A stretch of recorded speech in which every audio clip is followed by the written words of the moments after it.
চেষ্টা করেন আমরা আপনাদের এই গদি পিছন থেকে টেনে হিচড়ে নামাতে 1 সেকেন্ড কাল বিলম্ব করব না। আমাদের ছাত্র জনতার যে অন্তর্বর্তীকালীন সরকার, এই সরকার ভারতে ইলিশ পাঠানোর সিদ্ধান্ত নিয়েছে, কিন্তু আমরা স্পষ্ট করে বলতে চাই ভারতে ইলিশ পাঠানোর এই সিদ্ধান্তকে বাংলাদেশের জনগণ ঘৃণা ভরে প্রত্যাখ্যান করেছে। যেখানে আমার দেশের জনগণ ইলিশ খেতে পারে না, আকাশ চুম্বি দামের কারণে আমার দেশের অনেক মানুষ রয়েছে জাতীয় মাছ ইলিশ জীবনে একবারও চোখে দেখে নাই, সেখানে কিভাবে এই সরকার ভারতে ইলিশ পাঠানোর সিদ্ধান্ত নেয়, তাদের এই স্পর্ধা কিভাবে হয়, তাদের এই দুঃসাহস কিভাবে হয়? এই ছাত্র জনতার বিপ্লবের মাধ্যমে চেয়ারে বসে তারা ছাত্র জনতা তথা জনগণের আবেগকে পুঁজি করে এ ধরনের একটি সিদ্ধান্ত নেয়। আমরা স্পষ্ট করে বলতে চাই ডক্টর মোহাম্মদ ইউনূসের এই সরকারকে ভারতে ইলিশ পাঠানোর যে সিদ্ধান্ত, এই সিদ্ধান্ত অনতিবিলম্বে বাতিল করতে হবে এবং এই ইলিশের দাম আরো সহজলভ্য করতে হবে।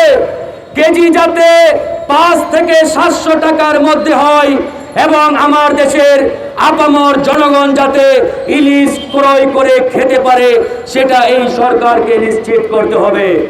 প্রিয় বন্ধুগণ, আজকে ডক্টর মোহাম্মদ ইউনূসকে নিয়ে আমাদের কোনো আপত্তি নেই, কিন্তু এই সরকারের উপদেষ্টা পরিষদে যারা রয়েছে এদের বিষয়ে আমাদের যথেষ্ট আপত্তি রয়েছে, অভিযোগ রয়েছে। আমরা তাই এই সরকারের প্রধান ডক্টর মোহাম্মদ ইউনূস স্যারের প্রতি আহ্বান জানিয়েছি এবং একাধিকবার তাকে আমরা সরাসরি বলেছি 20 কোটি জনগণের এই বাংলাদেশকে সঠিকভাবে পরিচালনা করতে গেলে এই উপদেষ্টা পরিষদ বর্ধিত করতে হবে। এই 25 জন মানুষ নিয়ে এই বাংলাদেশ পরিচালনা করাটা অনেক কঠিন, অনেক কষ্টকর এবং এই উপদেষ্টা পরিষদে অনেকেই রয়েছে যারা এখনো ভারতের প্রতি প্রেম দেখায়, প্রীতি দেখায়।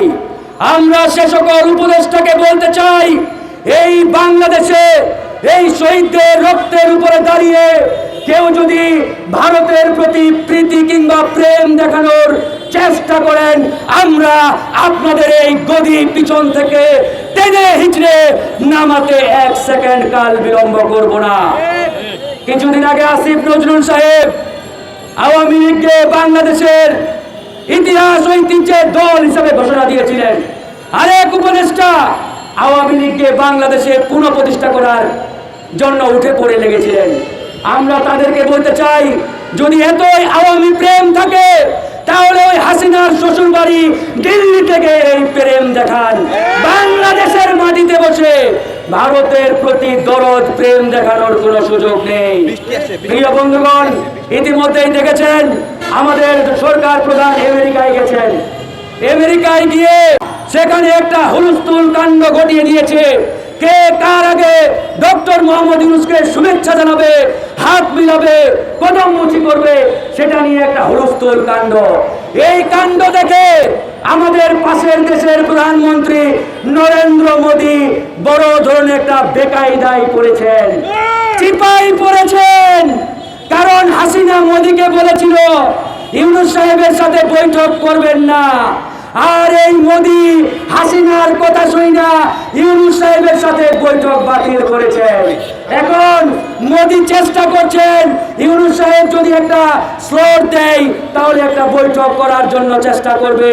ইউনূস সাহেব বলেছেন, মোদী ভাই দাদা আমার সময় নেই তোমার সাথে বৈঠক করার, কারণ মার্কিন প্রেসিডেন্ট ইউরোপের দেশের বড় বড় বাগান নেতারা ওয়েটিং লিস্টে আছে, তুমি আপাতত দেশে ফিরে যাও।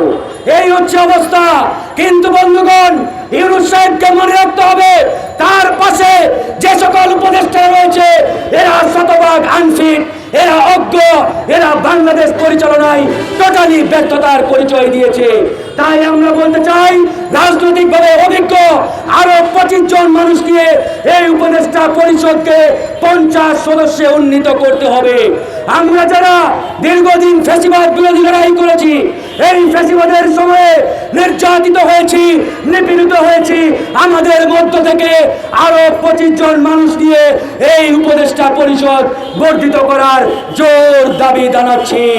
একই সাথে বলতে চাই, শেষ কথা, চূড়ান্ত কথা, ভারতে কোনো ইলিশ যাবে না। ভারতে যদি ইলিশ পাঠানোর চেষ্টা করে, আমরা ছাত্র জনতা জনগণ এই ইলিশ পাঠানোর ট্রাকগুলোকে সীমান্ত পাড়ি দিতে দেব না।